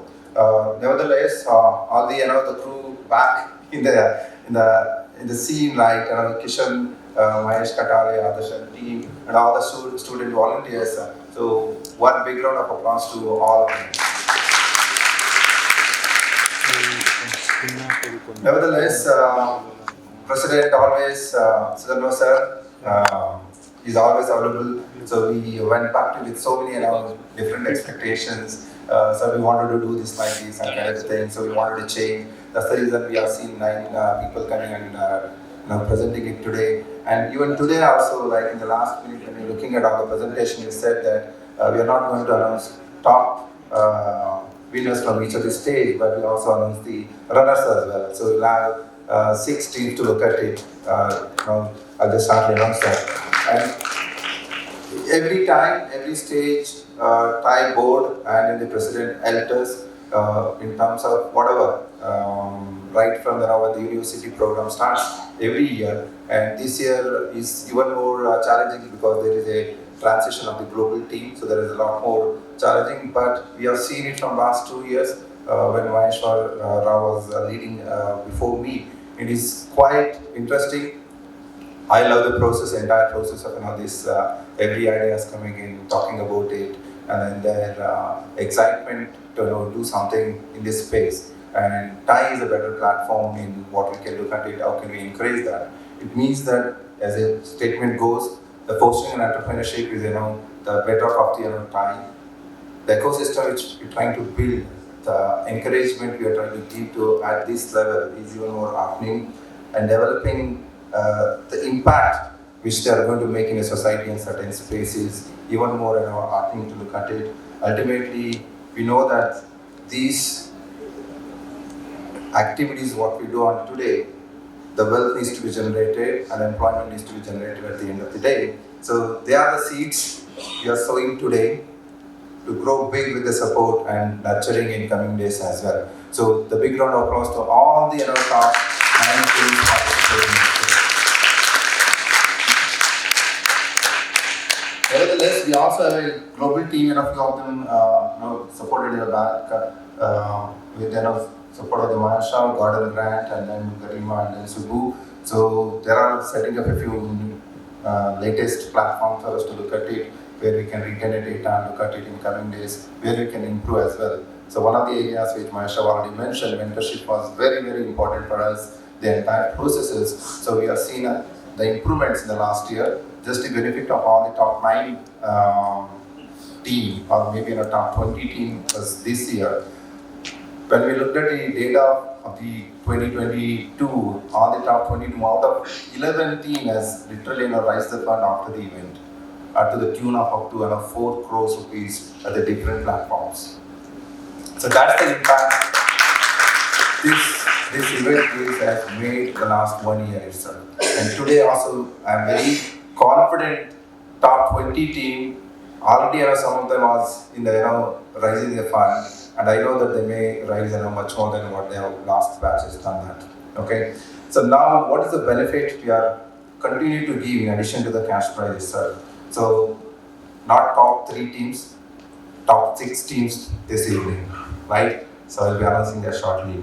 Complimentary TiE membership for 1 year for all the top 9 team. So you'll be part of the TiE family, a complimentary member for the entire network. You're seeing that what is the impact you're going to do, the investors connect, what you're going to get, opportunity to come and validate your idea, pivot if it is required, get the knowledge what you otherwise are not going to get around in the market, and a lot of learnings as well. And importantly, getting a visibility and the promotions for your startup, your idea, and your aspiration itself.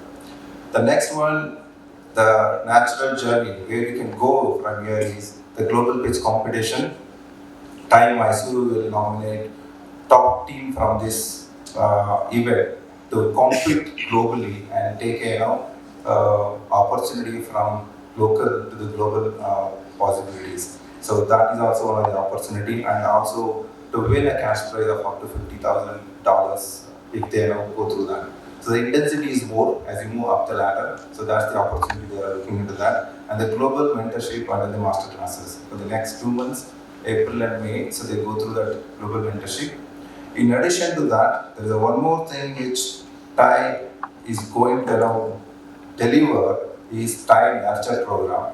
So we had a recent discussions, myself and then Mahesh was discussing with global and as well as the Indian chapters, wherein which we will be taking all the 4-5 teams from here, sir. 5 teams, so maybe you can add one more, so we'll not go there, leave there as well. So all the 6 teams will be further nurtures for another 2 months time. Each team will get 2 mentors. Each team will get 2 mentors and a master classes from the Global Mentor Connect. So that's the nurture programs we are introducing from this year onwards. So you all going to get that benefit as well. So congratulations to all of you. In addition to that, the TiE partners in the ecosystem, they are already connected. HDC Step, KTech, KDEM, Elevate program, and all the human exclusive opportunities going to get. So the door is much more open. Opportunities is much more than cash prize you're going to win today itself. So that's the whole journey or maybe opportunities you have opened up yourself. Now, I know you are waiting for this.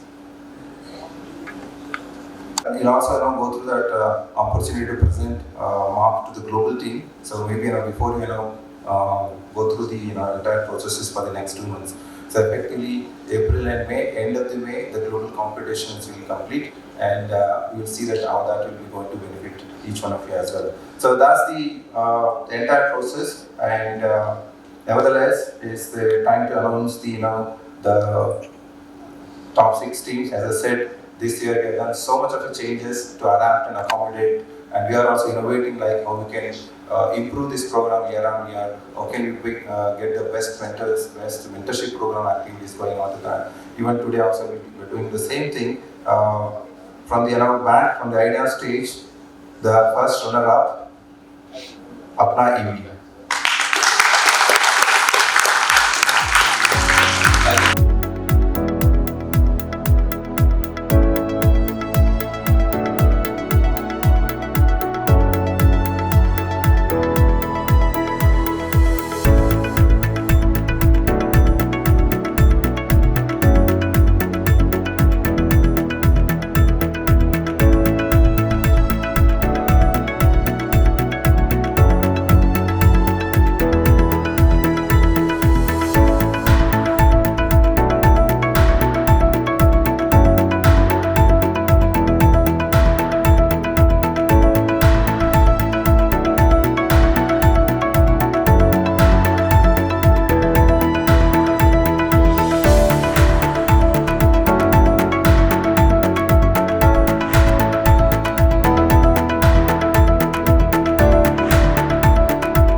Mysuru in a global stage.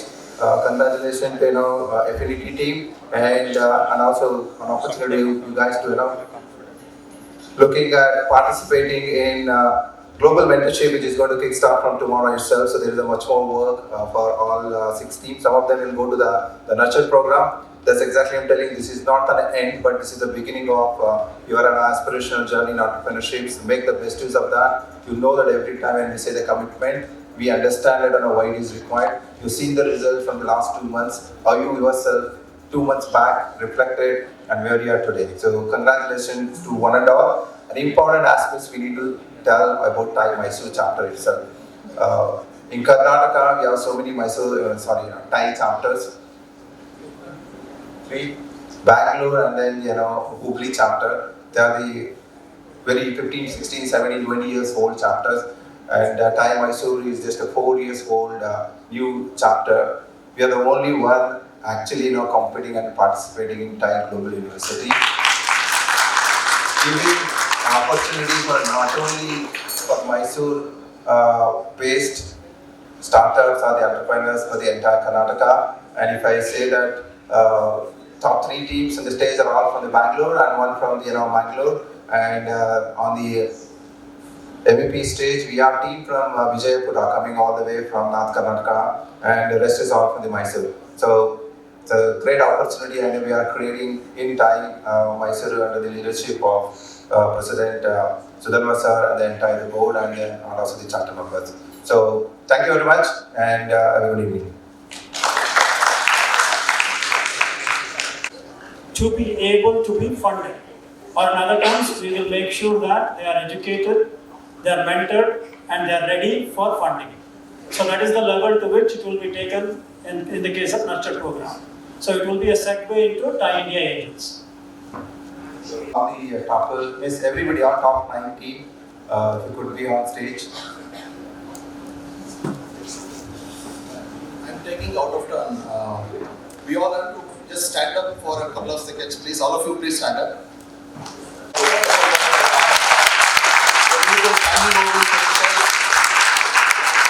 Without their tireless hard work, none of this would have happened, because they have been behind us. Generally the charter members and associate members are difficult to get. Getting each one of them onto that specific call as a jury, as mentoring, everything. They have been always on top of it. I think we have to express this gratitude. Chef, great job done, Kishan. And second thing, if all of us have given our a lot of things to each of you as startups, as individuals, right? If you do not do well, you will have our ghosts behind you. So now you can't sleep well.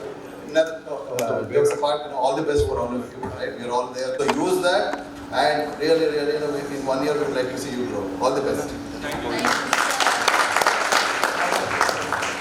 Thank you so much, Pramod sir, for delivering vote of thanks indeed on the other side.